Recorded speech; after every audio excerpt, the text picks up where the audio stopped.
Bonjour à toi, j'espère que tu vas bien. Aujourd'hui, je vais parler de 3 erreurs à éviter quand on vit des émotions très intenses et qu'est-ce qu'on peut faire à la place. Les émotions intenses, il y en a plusieurs, mais celle qu'on connaît bien, c'est souvent la colère quand on est très frustré ou l'anxiété quand on est très stressé. Qu'est-ce qu'on peut faire dans ces moments-là? Qu'est-ce qu'on a tendance à faire et qu'est-ce qu'on pourrait faire à la place? Premièrement, une erreur à éviter, c'est qu'on va avoir tendance à vouloir en faire plus. Quand on est en colère ou quand on est anxieux, on va continuer à forcer. Donc, par exemple, on va forcer les choses, on va continuer à faire plus de répétitions quand ça ne fonctionne pas.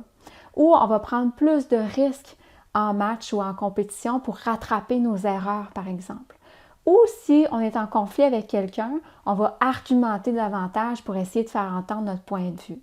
Donc, naturellement, notre tendance, c'est d'en faire plus, d'agir, d'entrer en action. On a l'impression que si on agit, on va finir par y arriver, on va atteindre nos buts. Mais c'est une erreur. C'est l'inverse qu'on veut faire. On veut s'arrêter. On veut sortir du cycle sans fin pour être capable de se détacher émotionnellement de la situation puis être capable de la voir différemment. Maintenant, une fois qu'on s'est arrêté, qu'est-ce qu'on fait? La deuxième erreur à éviter, c'est qu'on va avoir tendance soit à nier notre émotion, faire comme si elle n'existait pas, ou à exploser de colère ou d'anxiété, par exemple. Ce qu'on veut faire à la place, quand on fait ça, en fait, c'est qu'on ne va pas nécessairement obtenir le résultat qu'on veut. Quand on nie notre émotion, quand on fait comme si elle n'était pas là, elle va ressortir généralement un peu plus tard parce qu'il est possible que dans notre tête, on continue à ruminer certaines pensées puis qu'on amplifie l'émotion puis qu'elle ressorte à un autre moment où est-ce que, qui n'est même pas nécessairement relié avec la situation. Quand on explose de colère ou quand on explose d'anxiété, il est possible qu'on dise des choses, par exemple pour la colère, il est possible qu'on dise des choses qui dépassent notre pensée. Il est possible aussi, généralement, ça ne règle pas nécessairement la situation. Il est possible aussi que si on est anxieux et qu'on explose, qu'on exprime fortement notre émotion, qu'on commence à dire aux gens « j'ai peur, j'y arriverai jamais, je ne serai jamais prêt pour la compétition ».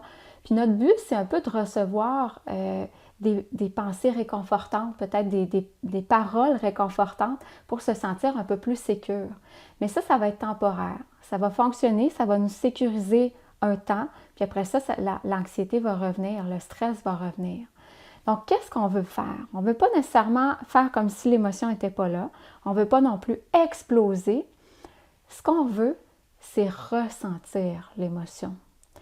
Généralement, quand on fait comme si l'émotion n'était pas là, ou quand on explose, on s'empêche de vraiment la sentir.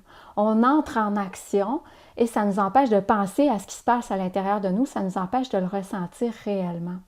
Quand j'explose puis que je commence à blâmer les gens, que je commence à entrer en conflit avec des personnes ou dire que je suis stressée, ça devient très mental parce que là, c'est des paroles, c'est des pensées. Donc, ça nous empêche d'être ici au niveau du cœur puis vraiment sentir que peut-être c'est désagréable, peut-être que ça fait mal. Mais quand on s'arrête puis qu'on ressent, c'est pas agréable, c'est pour ça qu'on le fait pas généralement, mais quand on le fait, on commence à voir ce qui se passe, on commence à sentir ce qui se passe. Et là, peut-être que la colère va se transformer en déception, va se transformer après ça en tristesse peut-être. Et là, il est possible qu'on commence à pleurer de frustration, il est possible qu'on commence à pleurer d'anxiété, de sentir en fait nos émotions pourraient évoluer et ça va amener toutes sortes de pensées. Et nous, ce qu'on veut faire dans ces moments-là, c'est simplement de ressentir puis d'observer ce qui se passe. Ah, j'ai vraiment toutes sortes de pensées qui viennent dans ma tête. Voici où est-ce que ça m'amène. J'ai l'impression que je ne suis pas prête pour la compétition. Pourtant, hier, ça allait super bien. Donc, je pourrais commencer à voir ce qui se passe. Quels sont mes schémas automatiques? Quelles sont mes tendances?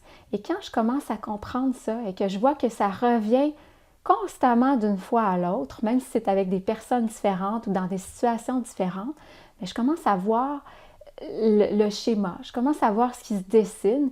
Et ça me permet de trouver des solutions, en fait, trouver c'est quoi vraiment, réellement, profondément le problème et de trouver des solutions qui sont beaucoup plus appropriées à ma situation. Ça peut me permettre aussi de voir un peu ce qui se passe à l'intérieur de moi, de le ressentir, de voir quelles sont les émotions cachées derrière les autres émotions, la première émotion intense que j'ai eue. Ça peut me permettre de mieux exprimer ensuite, d'exprimer plus calmement ce qui se passe réellement à l'intérieur de moi et c'est quoi le vrai problème. Parce que souvent, le vrai problème, c'est pas nécessairement celui qu'on exprime en premier parce qu'on se rend compte qu'il y a d'autres choses qui se cachent en arrière du problème. Et la troisième erreur qu'on veut éviter quand on vit des émotions intenses, c'est de focaliser d'abord sur le résultat avant notre état d'esprit. Souvent, quand ça va pas bien, ça va un peu avec la première erreur, quand ça va pas bien, on va avoir tendance à vouloir continuer à travailler fort pour atteindre notre résultat. Donc, on focalise que sur l'action et le résultat. Mais si on va être capable de voir quelles sont les possibilités pour atteindre notre résultat, parce que ce n'est pas nécessairement la voie qu'on a prise, qu'on a empruntée en premier, qui est la meilleure voie, qui est celle qui va nous permettre d'y arriver. Hein, si on continue à faire des répétitions parce qu'on n'arrive pas à effectuer le mouvement, bien, généralement, le mouvement, l'habileté va se dégrader de plus en plus, on va réussir de moins en moins bien. Donc, ce chemin-là n'est pas nécessairement le chemin le plus rapide, le meilleur chemin pour atteindre notre but. Mais généralement, quand on vit une émotion intense, on est un peu aveugle. On regarde devant soi, puis on continue, puis on ne voit pas les autres routes qui pourraient se trouver, qu'on pourrait emprunter à la place pour se rendre à notre but. Alors, ce qu'on veut, c'est être capable de, en fait, au lieu de mettre les efforts sur essayer d'atteindre notre résultat, quand on vit une émotion intense, on veut mettre des efforts sur comment est-ce que je peux changer mon état d'esprit. Comment est-ce que je peux me sentir mieux? Comment est-ce que je peux retrouver mon équilibre? Comment est-ce que je peux calmer mon émotion intense? Généralement, on passe peu de temps là-dessus ou on met peu d'efforts là-dessus. On met beaucoup plus d'efforts sur changer la situation qui est à l'extérieur de nous pour atteindre nos buts. Alors, quand je prends le temps d'essayer de penser, OK, comment je me sens en ce moment, puis comment est-ce que je pourrais transformer mon état d'esprit? Il y a plusieurs façons de le faire et c'est personnel, c'est différent pour chacun. Alors, peut-être que moi, écouter de la musique, ça me fait du bien. Peut-être que j'ai besoin d'appeler mon ami ou d'aller voir mon coéquipier, ma coéquipière qui me raconte une blague et ça me fait du bien. Peut-être que de penser à autre chose ou de m'éloigner de la situation pendant un instant, ça va m'aider. Mais des fois, on n'ose pas faire ces choses-là parce qu'on n'est pas tout à fait conscient que c'est vraiment ce qui va nous aider dans le moment et on a certaines barrières. Par exemple, je ne peux pas mettre mes écouteurs, je ne peux pas m'arrêter de m'entraîner pendant 5 minutes pour aller mettre de la musique. Mais à partir du moment où je comprends à quel point cette solution-là est puissante pour modifier mon état d'esprit, il est fort possible que je devienne plus à l'aise de prendre la décision de m'arrêter, aller écouter ma musique, puis revenir à l'entraînement. Parce qu'une fois que je reviens à l'entraînement, si mon état d'esprit a changé, il y a d'autres solutions qui vont se présenter à moi. Je suis capable seulement, en fait, mes œillères vont s'ouvrir. Quand je vis une émotion intense, c'est comme si ça rétrécissait mon champ visuel, puis je vois seulement la route qui est devant moi. Quand je change d'état d'esprit, quand je suis plus détendue, quand j'ai plus de bien-être, les œillères s'ouvrent et soudainement, je vois d'autres possibilités qui n'existaient pas dans mon champ de conscience auparavant. Alors voilà, c'était les 3 erreurs à éviter quand on vit des émotions intenses et qu'est-ce qu'on peut faire à la place pour ressentir plus de bien-être puis être plus performant. Alors j'espère que mes conseils te sont utiles. Si oui, aime la vidéo, partage, abonne-toi à la chaîne et sur ce, je te souhaite un bon entraînement, un bon coaching et à bientôt.